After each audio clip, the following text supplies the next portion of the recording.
Hey everybody. Hi. Oh, your lighting so okay. Oh. Let's just call a spade. I wish you all could see Rachel's phone. She's got the 11. And her lighting, everything's popping. It's so good. I feel like we're doing a film or something. Like, yeah. Hi. Welcome to Purpose Work. Hi. This is so good. I'm sorry. It's so good. I love y'all, but my lighting is like my whole situation on my phone is subpar compared. And it's so to crazy because she's fancy. Oh, I just didn't even know. It's so good. I can't look. I over there haven't anymore. played around enough with it yet to understand the full capabilities of the 11. Yeah. But that light is capable. This situation over here is real. Somebody posted they have a low light at night. Ooh. And so I tried, and I was like, whoa. And so yeah. Yes. Okay. Hi, we're back. We could live there for a long time. We missed a week. We did miss a week, and it's okay. It was actually, we're going to talk about. Who we are. But first, let's talk about what just happened. This is this literally 30 seconds ago. A gentleman. So we're at Rachel's Kitchen, Incubator Kitchen Collective. Because Kyla is so kind and came to me this morning because we make it work here since 8 this morning. Yeah, so. we make it work, and that's life. Because last week we had to miss because so much was going on. Yep. So we made it work today, and yep. So tell me about the oh, look at this, you guys! Your flowers. I'm glad my chair's on wheels. So Rachel got flowers just now. Tell us, just walk us through Chase this. owns Rose and Mary Bakery, and he's one of our members here. Mm-hmm. And he just said, I was talking to somebody last night about like giving random flowers to people. Yeah. Platonic flowers. Yep. I love that. Yeah, and so he just walked in, totally surprised me. So sweet. It was so sweet. And he was like, I just wanted to give these to you because I appreciate. He said I appreciate you, right? Yeah. And that's so nice. Kindness works, you guys. Kindness is underrated. It is so It's highly underrated. I say that all the time. I don't understand. Like, that's what we do really well here. Yeah. You know? It's the community you've created. You should be really proud. I know you're proud of it. I am proud. It's funny. I go. I know. You gotta go. You don't have a moment and then to really soak it in. It's these little moments that kind of draw you out of that, right? That totally brings you back to being present. And you're like, oh wait, we are doing it the good right way. Yep. Man, that's good. I'm so glad I got to witness that. Yeah, me too. I'm really thankful I got to bear witness to that. Now I need a vase. You do need a vase for your flowers. Oh. Maybe I'll make a flower crown and just prance You around. should. No, you really should. Or a necklace or something. That would be good. All right, so we've got flowers to start the day. Oh, that just made my day. Yeah, I it should. can't believe it. I'm still like, I'm really glad I was here to see it. Yeah, I'm really glad I was here to see it. You me deserve too. it. You deserve it. Thank you. So last week life was crazy. We didn't really get to get together, but it's okay. I think we gave ourselves grace and said, you know what? Let's just pick it back up next week. Because we said we can push. Yep. And do it for the sake of doing. Yeah. And I think that is so important, Kyla, because I think that how often who you guys are listening or going to listen later are you're pushing to do it because that's just like the pattern or what you know versus saying, wait a second. Yeah. We're not going to disappear if we say, wait, we can't do it. Yeah. It's okay. It's okay to choose. Easier is the right word, but it's not an easier way. It's just, I think to me, it's more of a self-respect. Mm-hmm. The fact that we both kind of were like, wait a second, no, we've got stuff stacked every single day. Literally stacked. Like all day, every day. I had Ocean. Yeah, we had the How Ocean was conference that? Thursday and Friday. It was really great. It was wonderful. But the way my segments, like my portion of the program, I was in 2 parts on Thursday. So I was in the morning, then the afternoon. Yep. Then Friday had to do the morning, and it was wonderful. But it takes some scheduling around that. Like you got to map your day out. You got to figure that out. So once you're there too, you want to kind of stay and be on site and listen to all the other speakers. Yes. Yep, and be present. So it was good. It was good, but I think also we practiced what we preached last week because we often talk about giving yourself grace, taking a moment, pausing, saying, you know what, maybe not right now, and that's what we did. That's what we did for ourselves. Yeah. And we were both like, I was like, oh man. I know, me too. But it was just like. But now we're back and we're like, wait a second, I really value the fact that as 2 women who are passionate creators, we can say, it's okay, we respect the boundaries that I feel like I've worked a long time to develop these. Yes, for sure. To have the ability to say, you know what, let's figure some stuff out and let's just get back to it next week. Yes. So it's good. Yes. Yeah. So what else is happening? I'm trying to think, has anything major happened since last week? besides busyness? No. So I spoke at Startup Cincy, and I had just a couple Friday. You had a panel? It was just a fun one. I took one of my members with me. Okay. And, you know, I really appreciate Eric Wiseman, and he... Eric's doing some great work at Startup Cincy, Centrifuge, all the things, Union Hall. Yeah. It's funny when you are willing to have conversations with people that you don't know and kind of get vulnerable and allow them to come into your house and see. Yeah. Like, it was... I was on a panel for Leadership Kentucky with Eric earlier this year, and I said, hey, why don't you come and see the kitchen? We've never, really met. And he couldn't, again, one of these, you don't realize it because you're in the day-to-day throes of it, but he was like, Rachel, no one in the region's doing what you're doing, especially unfunded. Yeah. And I'm like, oh, really? Yeah. And can you, so for people who are watching or listening and don't work in the startup community, because sometimes you take these terms for granted. So can you just kind of briefly explain what it means to be unfunded, what it means that you are fully operating this incubator kitchen collective, and what you provide for your community here? So thank you. That's great. That's a great question. I just want to provide context. Yeah, no. Well, so Grateful Grams, I literally started with $1,000 in 2010. To create a food manufacturing cookie company. And then with the incubators, we've been really blessed. So the first location we started was in the Senior Services of Northern Kentucky. And it was in the basement. We had 4,000 square feet over there. And I was able to ask Ken, who was the interim director at the time, hey, can you give me this chance? I've got this idea, and I know the region needs it. There isn't one here, but I also don't have $1 million to go build out a commercial kitchen, right? Which is what you would have needed at that time. Yeah, absolutely. A lot of money, And then when we moved here, the folks who actually built out this commissary space that we're in, we have 10,000 square feet. They actually donated the entire contents of the inside to us. So donated. What a blessing. I don't think I even knew that part. Man. She said, you're doing good. We want to make sure that you can continue to do good and be impactful. So let's just recap this. Have you ever talked through this? She asked for permission, hey, I've got this great idea. I think I can really make this work. And I just need you to give me a chance. Just give me a chance. You stepped into that. Yeah. Boom. With that, just that inkling of I'm going to go do this. Then huge doors open, and someone donated 10,000 square feet. Yeah. We pay all that's some good stuff. I mean, we pay for the facility and all of the stuff, but the kitchen's built out. Right.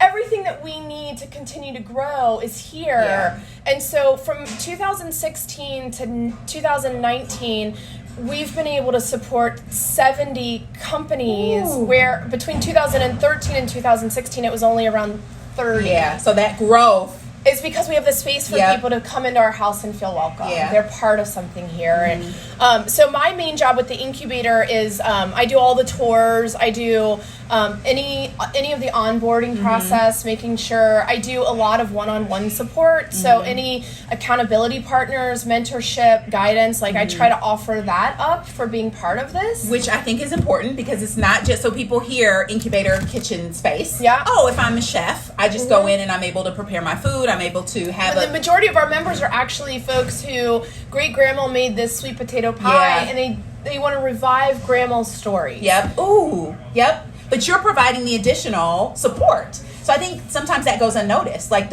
you just said, the mentorship, the one-on-one things that so at the startup panel, somebody said, well, why do people not choose you? Because it sounds so good. And my response was, unconditional love's really overwhelming. Right? Because it holds you accountable. Because I'm really good, Kyla, at saying, cool, that's a barrier, here's our solution. So no excuses. There's no excuses. I'm like, no, let's do this. Here, it's like a master class. It's so good. This is good. Okay. So I really I go back to the story, and not that we can do it. I think I told it already, but one of our members said, I want to be part. I've been turned down, but I don't have the startup funds. Will you help me? And so we sat down, we created a 3-month plan to support where he was. Yeah.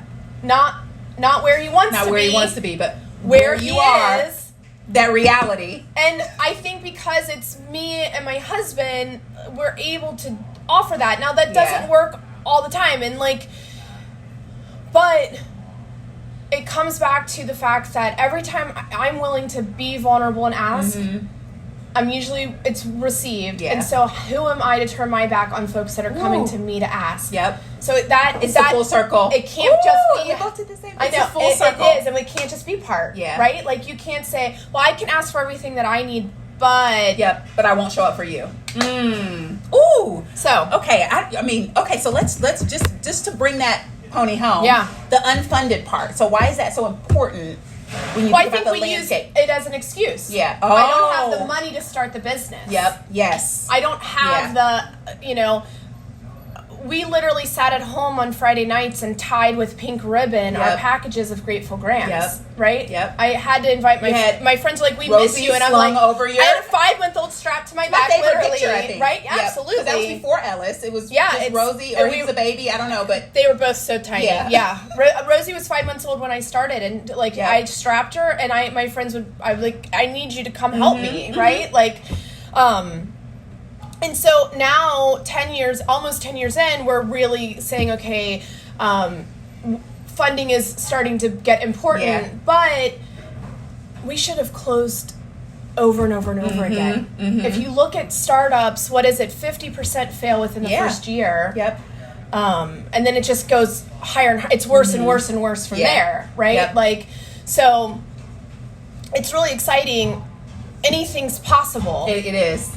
If you're willing to show up and ask. Man, that is so good. If you're willing to show up and ask. We didn't even anticipate going here today. No, we were going to just recap our Jay-Z. Yeah, but what that lets me know is, because Hi, Ken, you're watching and you're the one. Hi. Yeah. I think there is a purpose, obviously. Yeah, there's a purpose. There's an intention. Yeah. So if someone is watching or listening that maybe has been afraid to start, and you felt like funding is your thing, and that's why, like you said, and we say excuse, it can be an excuse, but maybe that has been your what you've been letting just hold you back, like your fear. That's been your fear cheerleader. Like, you don't have the money, funding. it's time, it's the just overall fear of being vulnerable. I mean, being a business owner, there's a lot of vulnerability, right? There's a few others, but are they excuses, or are they propelling us forward to create the life we want? That's for me, I come from it I can use it as an excuse. Oh, I don't have the money, so I can't. Or I can say, okay, here's what we have. Here's XYZ plan to be able to ask for. 5 years ago, if someone offered me money, I wouldn't have even known how to spend it correctly to grow us. Ooh, that's important. Right? That's important. And you weren't even ready. You wouldn't have been ready for it. No. Right. And to be very clear that money is important, but I know now I need the money, but I also need the brains. I need the workmen. I need the people power, right? Like, it isn't just, we think that, if we get the money, it's going to solve everything. The money doesn't solve anything if you don't do the work. It might make things more difficult. difficult. To know what the hell you need, right? Like, so that is such a big piece. And, I talk about that openly with our members. Like, let's find a way. What do you actually need, right? Yeah. A lot of it is knowledge. You need help? Well, have you talked to your friends and family about donating 2 hours a month to help you? Ooh. Yeah. Break it down. Yeah. It's not that you need a full-time employee. You need a pocket here and there. Let's find the pockets and then fill them. Yeah. That's so good. Man, I'm telling you what, this is like a masterclass. This is so good. It is so good. And it's so critical, you guys, that you have everything you need to do the next thing that you're wanting to do with your life. Yep. To just start and do it. Go do it. Go do it, guys. Yeah. Woman Crush Wednesday. Oh. That's where we are. Do you have one today? Let me think about it. Okay. Do you have one? Off the top of my head, I feel like I used Simone Biles already, but let me just toss her back out there again, because she's like, so not only is she the most decorated gymnast, female gymnast, let's just say gymnast in general, also she had a quote where she talked about, I don't know if you saw it, there's a quote where she basically was saying that, hey, I'm the greatest. Like, I'm the greatest female gymnast. And she was like, and when you say that, people look at you like, oh, I can't believe you had the nerve to say that. And she was like, I'm not saying it like an emotion. I'm literally saying the facts. Like, if you look at the papers. And I loved it. I love this. She's like, if you look at the stats and the facts, I'm stating a literal fact. I'm not just blowing hot air. And she was like, but when women say things like that, we get pushed back, and it's like, just gave me goosebumps. I love that she said it. Yeah. But it's true. It is and so a lot true. of people have been sharing that and reposting it, and it's true. I think Serena Williams got the same flack. But why is that? I'm struggling. So it's so funny. I think that there's so much. I'm working on some numbers right now for a project, and I really have a hard time putting a number on. Like, right? Like, it's hard putting numbers. It's so hard for us, Kyla. It's really hard. I think that there is a fear. Yeah, there's a lot there, right? It's that we are we have to justify it. It can't just be what it is. Yes, right. We have to justify. She can't just say I'm the greatest. Yeah, she has to tell people why. Why? Yeah. Yes. How long did Michael Jordan get to just be called the greatest without before all the charts came out with him, LeBron? Yeah. But it was just everybody's just kind of Michael Jordan's the greatest basketball player. There was never pushback or who does he think he is to be categorized as the greatest? Yeah. But now there would be no one questions it. No one questions it. Man, so that's interesting. Are you really? Yeah. Nope. Are you really? Yeah. Can I crush on you? Oh, stop. No. Okay. Last week was it's one of those moments, it's such the silliest, tiniest stuff that impacts me, where I look back and I'm like, we both recognized. Yeah. And instead we said, no, I appreciate you, Kyla, because you're willing to come here and do this crazy stuff with me, but this last month of your transition into entrepreneurship, it's pushed every boundary probably that you've had. Every single but with grace. One. Yeah. Now, of course, thank you. Alan could probably be like, oh, hold on, let me just tell you about the other night freak out. But that's okay. God bless our husbands. That's why they're kind of there, right? Yes, bless them.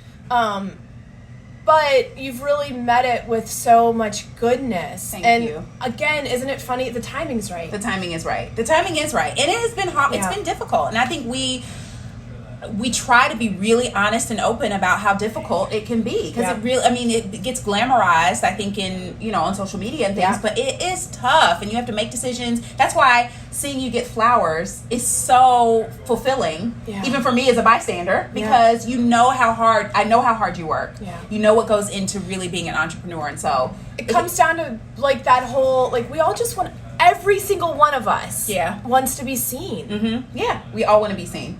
Yep. It starts with action. Mm-hmm. You guys watching or rewatching this, who's the person that you know that you could say, you're doing a great job? Yeah. And sometimes you have to see yourself. Oh. Man, sometimes you have to give credit to yourself.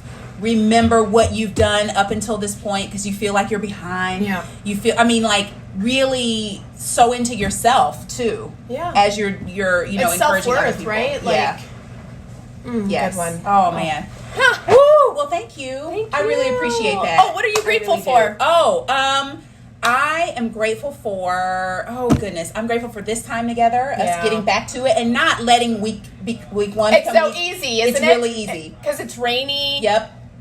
We came here. We made it work. I have I'm grateful that that we're back in the saddle. It does fill my cup. Yeah, it fills mine too. Gosh. Ooh, I'm full, and I got to see the flower exchange, and I'm really grateful. It is. Yeah. It is. What about you? I'm grateful too that we're back. I think you're exactly right. It's so easy to be like, oh, this week's really packed too, but we know that 20 minutes is what we need, and so why not give it back out to everyone else because that's so important. And so grateful for flowers today. What a blessing on a gloomy, rainy Wednesday. Yes. Holy moly. Yep. It's so good. Oh, so good. Yeah. Thank you. Thank you. Thanks, guys. Thanks everybody. We will see you next Wednesday around the same time. Yeah. Rachel with her fancy phone. Maybe by next Wednesday I'll have I don't know. At this point I'm really incentivized to go get it. I cannot. This light is crazy. Man, I wish we could do I wish you might even we might even be able to see you in my house now. Oh my god. We might. Because of your new phone. I know. Yes, I won't be a shadow anymore. Can we talk about this piece of hair right here just real fast before we go? Do y'all see this? It's been there. It's been rambunctious this whole time. I told her she just tried to learn the twist casually. Just learn the twist, and then you always. My hair's always a thing. I just can't do. I need to do. I just don't know enough about hair, and I think the other part is that I don't want to know. Yeah, because it's not it's. I don't want to stress about my hair every day, so I'm just kind of I just kind of let it do its own thing, and then here we go. Yep. All right, y'all. We love y'all. Mm-hmm. We'll see you next week. Yeah. Make it a great day.